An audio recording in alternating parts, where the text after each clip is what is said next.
ರಜಾ ಒಂದು ಸಣ್ಣ ಬಡ್ಜೆಟಲ್ಲಿ ಒಂದು ಕಾರ್ ಬೇಕಿತ್ತಲ್ಲ. ಹೌದಾ, ಯಾವ ಗಾಡಿ? ಒಂದು ಆಲ್ಟೋ. ಒಂದು ಆಲ್ಟೋ ಉಂಟು, ನೋಡ್ತೀಯಾ? ನೋಡ್ದಲ್ಲ? ಆಯ್ತು ಆಯ್ತದೆ, ಬಾ ನೋಡುವ. ಗಾಡಿ ಉಂಟಾ? ಗಾಡಿ ಇದೆ, ಬಾ ಬಾ ಹೋಗು. ನನ್ನ ಫ್ರೆಂಡೇ ಅವನು, ನಾನು ಹೇಳ್ದು ಮಾಡ್ಕೊಡ್ತಾನೆ ಆಯ್ತಾ? ಹೌದಾ, ಮಾಡಿಕೊಡ್ರಿ ರಜಾ, ಮಾಡಿ. ಹಾಯ್ ಬ್ರೋ, ನೀ ಇಲ್ಲೇ ಇರು, ನಾನು ಜಸ್ಟ್ ಮಾತಾಡ್ಬಿಟ್ಟು ಬರ್ತೀನಿ. ಆಯ್ತು okay okay okay. Hi bro. Hi, ಚೆನ್ನಾಗಿದೆ. ಓ, ಇದೇನು ಆಲ್ಟೋ ಗಾಡಿ? ನಾನು ಪಾರ್ಟಿ ಕರ್ಕೊಂಡು ನನ್ನ ಫ್ರೆಂಡೇ, ಅವನ ಹತ್ರ ದುಡ್ಡು ಇಸ್ಕೊಳಕ್ಕಾಗಲ್ಲ. ನಿನಗೆ ಫೈನ್ ಎಷ್ಟು ಬೇಕೀಗ? ನನಗೆ ಸುಮಾರು ಖರ್ಚಾಗಿದೆ, 50 ಬೇಕು. 150 ಲಾಸ್ಟ್ ಬೇಕಾ? ಲಾಸ್ಟ್ 50.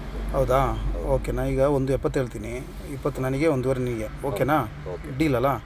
ಆಮೇಲೆ ಮಾತಾಡೋ, ಅವನ ಹತ್ರ ಏನು ಸಿಗಲ್ಲ ಅದಕ್ಕೆ. ಓಕೆ ಹಾಯ್ ಬ್ರೋ, ಬೈಲಿ.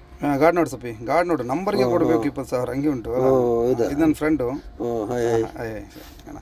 ನೋಡಿ ಸಪಿ, ಗಾಡಿ ನೋಡು. ನೋಡಿ.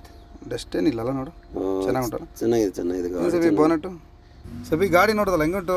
ಗಾಡಿ ಎಲ್ಲ ಚೆನ್ನಾಗಿದೆ ರಜಾ. ಎಷ್ಟು ಹೇಳ್ತಿದ್ದಾರೆ? ಅವನು 170 ಹೇಳ್ತಾ ಇದ್ದಾನೆ. 70 ಜಾಸ್ತಿ ಐತೆ ರಜಾ. ಒಂದು ಮಾಡಲ್ ಕಮ್ಮಿ ಇದೆ ಅಲ್ಲ, ಫೈನಲ್ ಒಂದು 50 ಕೊಡ್ತೀನಿ ರಜಾ. ರಜಾ, ನಂದೊಂದು 50 ಸಿಕ್ತು, ನಿಂದು 20 ಏನು ಮಾಡೋದು? ಎಂತ ಫ್ರೆಂಡ್ಶಿಪ್ ಮಾರ್ರೆ ರಜಾ ನಿಂದು? ಒಂದು 1000 ಫ್ರೆಂಡ್ಶಿಪ್ 20,000 ನನಗೆ ಇಟ್ಟಲ್ಲ ಮಾರೆ. ಅಯ್ಯೋ, ನಿಮ್ಮ ಸವಾಸ ಅಲ್ಲ ಬಿಡು. ಎಂಥ ಜನ ಅಲ್ಲ, ನಮಗೇನೇ ಇಡ್ತಾರೆ. ನೀ ಎಂತ ಸಾವು ಮರ್ಯ, ಕಮಿಷನ್ ಅದಲ್ಲ ಅವನು ಹೇಳೋದು. ಸಾವು ನಿಂದು ಗಾಡಿ ಸೇಲ್ ಆಗದೆ ಹೋಗಲಿ, ಹಂಗೆ ಇರಲಿ.